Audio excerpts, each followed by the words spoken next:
you. These people f***ing love financial literacy. Right? Fifth edition. Yeah. 30 years. Yeah.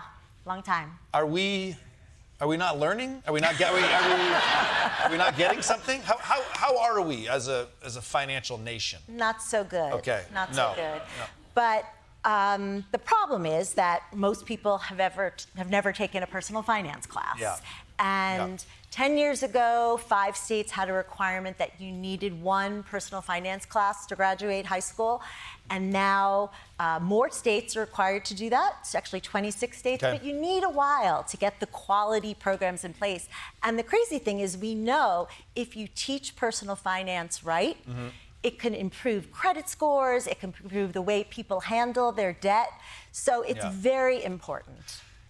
It sounds like 26 states have financial literacy. Yeah. And it sounds about right. I mean, I would say half this country. Correct. I guess that's right. Could use some help. No, but I mean, just by taking a class doesn't mean you're financially literate, but you can go through life with an idea. So I wrote a curriculum. This organization called the Heckscher Foundation came to me and said, could you write a curriculum for New York City students? And it's 10 lessons of what you need to know for young people in New York City. And I've been going to Queens. I'm from Queens and the Bronx. Thank you. And the Bronx and all over, all 5 boroughs. And what I've seen is young people are so enthusiastic to learn about money. And they're smart and they're engaged, and we just have to give them the tools to get their finances in order. Yeah, I mean, this book is geared towards 20s and 30s. That's right. Why those years in particular? Well, you know, I've been doing it for so many different generations, but I have to say that in 30 years, this generation, these people today in their 20s, Gen Z, has it harder than any other generation in their 20s. Or is it that they're just annoying as Now, why is it harder? It's harder because unemployment rates are higher for this generation than in the past. And there's been a lot of talk about, if you go to college, you're not getting the job. Well, if you didn't go to college, it's even worse. Right. And it's buying a home affordability. You know, back in my day, the average age or the median age for someone to buy a home was 28 years old. Today, it's 40 years old. So there's a lot of obstacles young people face, and I'm afraid sometimes they think it's futile and it's not worth it. Like, what could these small things do? But these small things do make a difference, and it's important. Well, let's talk about some specifics, because one of the first things you talk about in here is getting rid of your debt. Right. Why is debt such a bitch? But what really is it about debt? That's like a really good name for my chapter next time. But basically, when you say have a credit card, right? The average credit card interest rate now is 22%. That's the highest that it's ever been. That's crazy. Again, 10 years ago, it was 10%. If you had good credit, you can get 8%. This is so expensive. So if you say charge something on a credit card, say an iPhone for $1,000, if you paid it off in full at the end of the month, you wouldn't pay any interest. But what most young people do is pay those minimum monthly payments. And so maybe it's $35, whatever it is, and you're being charged 22% on all the rest that's still there. It would take you, for a $1,000 iPhone, it would take you 16 years and more than $2,000 in interest if you only made those minimum payments. That's such a good point to make, and I want every young person to know that when the credit card bill comes, they put in bold and a box. Minimum payment. Right.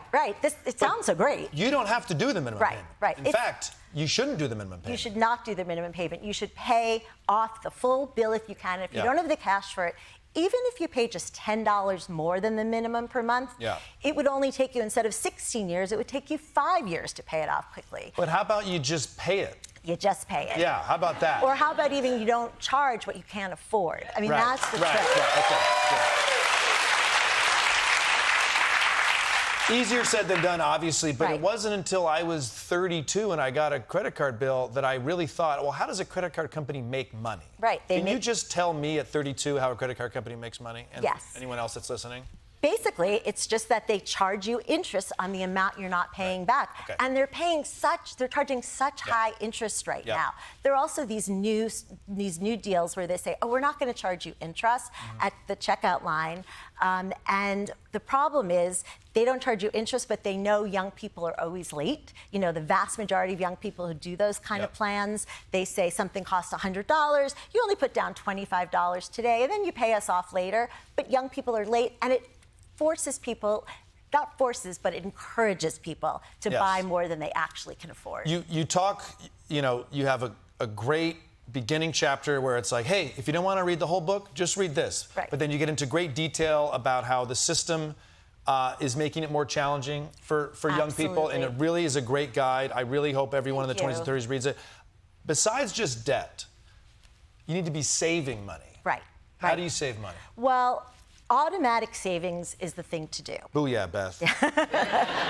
Basically, what does that mean, automatic savings? It's almost like you're going to tell me. Right. Every time you put money into it, say you get a paycheck or you get a gift or whatever it is, people put it into their checking account so they could get at it quickly. But you want to automatically have 10% of the money you put in transferred to a high-yield savings account. Okay. You can find these high-yield savings accounts on their websites, nerdwallet.com or bankrate.com. Okay. And that will pay you closer to 3 or 4% rather than 1/10 of 1%. And why does it work to set it up automatically? Obviously, it's because you don't think exactly. It's gone. Right. You set it and forget it is what we've been saying for 30 years. Yeah. And the idea is that if it's done automatically, you barely even notice that it's happening. Yes. And, you know, because I've been doing this for 35 years, I meet people now in their like 50s and 60s and even early 70s. And they come over to me and they said, you know what, I read your book. You talked, when I was in my 20s, you talked about putting money, a small amount away. I did it, and now I have hundreds of thousands of dollars I wouldn't have had otherwise. Okay, so do you hear that, 20s and 30s? If you put a little bit away, and we'll get into exactly investing. Right. But you could potentially have hundreds of thousands of dollars. Do you know how much party drugs that buys? All right, so you're putting away money, just a little bit, even 10%. Right. It's not that much. Right. Where do you put it? You talk about one of the secrets is S&P 500 or the stock market. Exactly. I don't know how to do that. How do I access that? What do I do? So once you save about 3 to 6 months worth in that high yield savings account and stick with an FDIC insured bank, that's an important thing to do. Yep. Once you do that, then not your uncle. Not your uncle, not your cousin's broker's friend. Not Venmo's credit card. Correct. FDIC. Right. That money sitting in your Venmo account isn't getting interest. Right. So what you want to do is put that next amount, once you have that savings cushion, put it into an S&P 500 index fund, a low-cost one. Okay. Even Warren Buffett has come out and saying this is the place to put your money because over long periods of time, it's been shown that these index funds, S&P 500 index funds, do better than the highly compensated private managers who manage money. So it's important to do this, and it's very... it's counterintuitive because what often is the case is people say, no, you should do your research, do your homework, find the best stock. But that's actually risky to put your money into one stock. These S&P 500, this S&P 500 fund, it has 500 stocks. So if some do poorly, others will do well. And the track record is over long periods of time, it has beaten some professionally managed funds. How do you even get access to those? Right. Where do you go? And I believe it's pronounced Warren Buffet. Right. She wrote a book, but she missed that one. How does someone get access to those funds? There are companies, and by the way, I don't get any kickbacks or money from anything that I recommend. Vanguard and Fidelity and Schwab offer great low-cost S&P 500 index funds.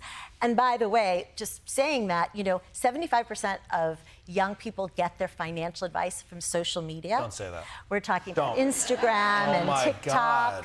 And, there's some good people out there giving decent, good financial advice, but a lot of it is paid sponsored, and it's biased information, and they're telling you something that will enrich them and not enrich you. So it's very important to pay attention to that. Can you get into one of these with $100, $500? You don't need millions of dollars? No, not at all. You could actually go into some of them with as little as $1. There are these things called ETFs, but they're S&P 500 index fund. Yes, so it's very easy to start. And again, doing it automatically, having it come out of your paycheck, before you know it, it does add up. Yep. Pay off your debt. Right.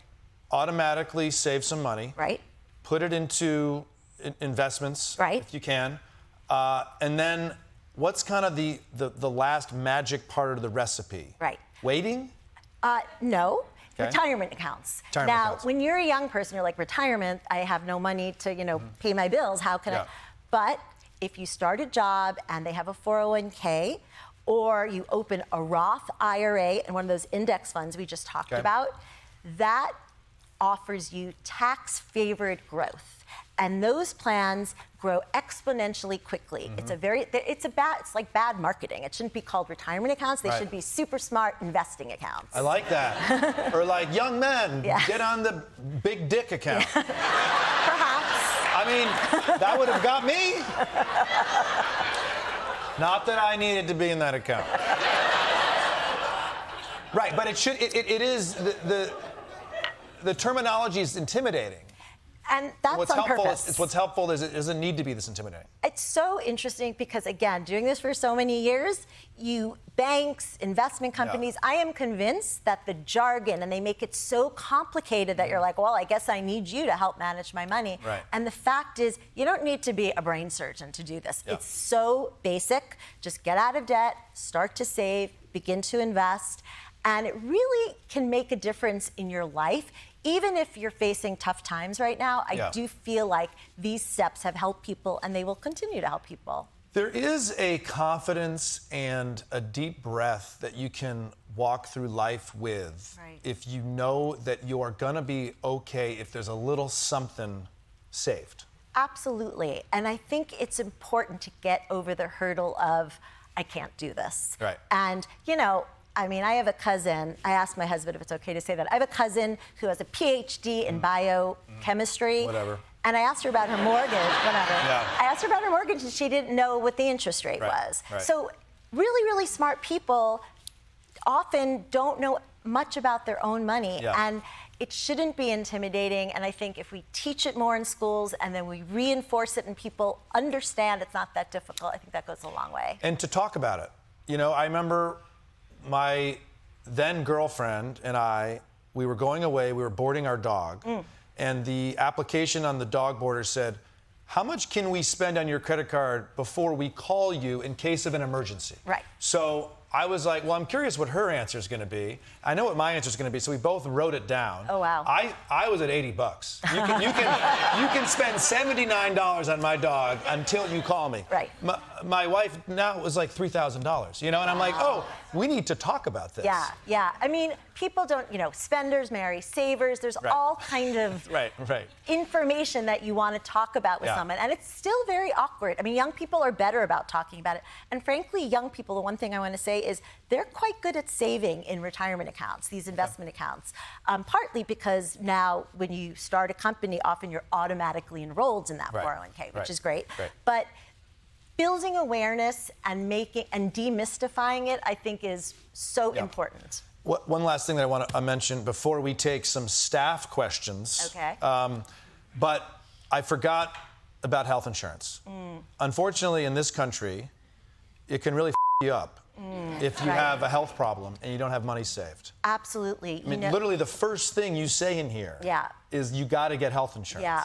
It can surprise people, especially young people. You're like, I'm in my 20s, I'm young, I'm healthy, I'm not even that risky, and I probably could go without it. But you can't go without it because it's one of the major causes of, it's my Queen's accent, one of the major causes of financial bankruptcy. Right. And if you have some serious health issue or, some accident, you will not only potentially bankrupt yourself, but possibly your family. Your family too. So you need to, the good news is if you're under age 26, you can be on your parents' plan if they have health insurance. And in some states like New York, up to age 30, you can be on your parents' plan if you don't get it from work and you're single.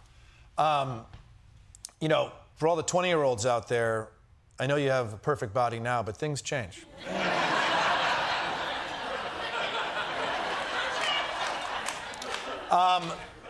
Thank you for coming to talk with us. This is a great book. It's everybody who's 20 and 30, put it in your backpack, read it on the train, read 2 pages at a time. It'll help you. It'll help you in life. I was so excited to have you on, and I believe financial literacy is undertaught, misunderstood, and I was so excited that I said to our staff, what are your questions about finance and money? And look at all these that we got. Now, this is Broke Daily Show staff questions, and so here's one. Beth, I'm worried that AI is a giant stock market bubble that is getting ready to pop. How can I protect my investments when they're mostly in basic funds? Right. Well, it's a great question. You can say it's a stupid question. No, it's a great question, and it's something we all know, but no one knows the answer to it. Right. So basically, the point is, you want to not pay attention to that, honestly. Okay. You want to, when you start with your investments, you have your savings, you have your index funds that we talked about. Let it keep growing, because people sometimes panic and they say, oh, this terrible thing is going to happen, and nobody knows for sure, and then you miss out on the growth of the market. So I would say, and also we know from research that people who try to time the market do worse. So basically, that is what she's. So often you're saying, like, set up the systems and then forget leave it about alone. Leave it alone. Great. Love it. Beth, is it true that paying your credit card bills on the due date increases your credit score? Is it better to pay earlier or closer to the due date? It doesn't matter, just pay on time. Pay on time. Pay by the due date. Yeah. And that's a great question, because there's a myth swirling around that, oh, if you pay off your bill in full, that it hurts your credit score. That is not true. The best way to improve your credit score is pay off your bill in full every single month. You will not pay thousands of dollars in interest, and you will have a good credit score. Love it. Love it, love it, love it. Is it better to keep the bulk of your savings in a high yield? Wow, this staff is smart, huh? Is it better to keep the bulk of your savings in a high yield savings account, or should you invest in an index fund? Which is safer, and will it help grow more? And talk a little bit about the magic that is compound interest. Right. And what it is. Compound interest is when you have an investment and you get interest at the end of the year, and then the next year that interest grows interest, and then the interest grows interest on top of the interest, and basically grows exponentially quickly. So here's probably... It's like mold. It's like mold. But it's money. But it's money. Yeah. It's much better than mold in that way. And what I love about it is that, say you're 25 years old and you save $1,000 a year. You start at age 25. That's not that much money. You can do that. That's not a lot. Yeah. You stop at age 34, so you save for 10 years, $1,000 a year, and you never invest again. You just let it sit there. It earns 8%. By the time you're 65, close to my age, you'd have $160,000. But wait, listen to this.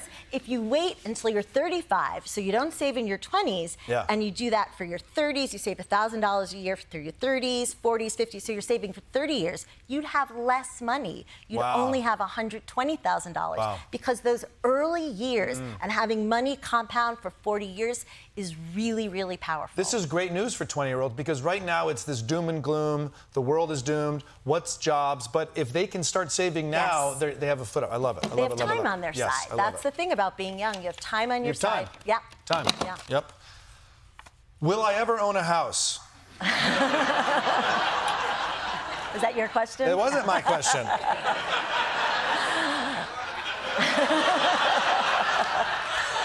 There's a lot of housing anxiety, There's a lot. understandably. Housing affordability is understandably. I mean, the typical house right now costs $430,000, and in big cities, it's much more than that. But that's what my coffee order was this morning.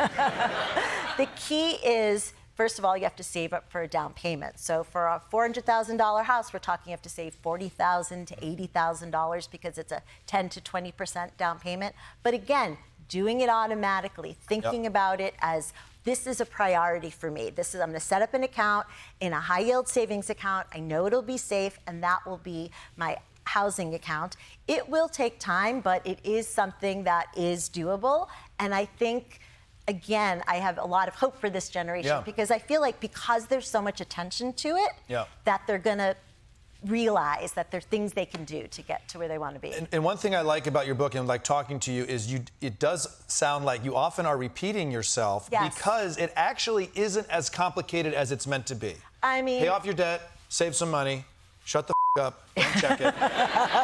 Exactly. Yeah. All right, let's do a few more. This is fun. You guys enjoying this? Of course you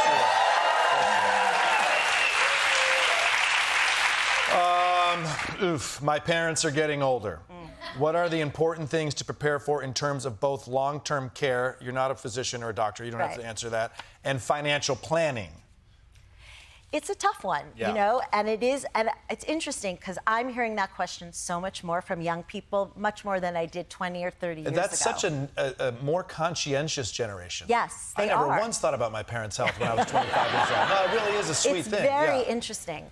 And I think broaching the topic, particularly if your parents are still in pretty good health and they're working, you know, asking questions. Well, how long? Do you think you'll stay in the house forever? Or do you think you want to move? Or that kind of thing, doing it gently and trying not to be judgmental as they maybe were when you were in high school, you know, trying to bring it to a level where let's just have this conversation. I think that more often than not, the parents might be thinking they want to have this conversation too. So it's something that is important to do and ask a lot of questions. Talk about it. Okay, last one. Here we go. Okay. There's one in particular that I want. That's not, yes, it is. Okay.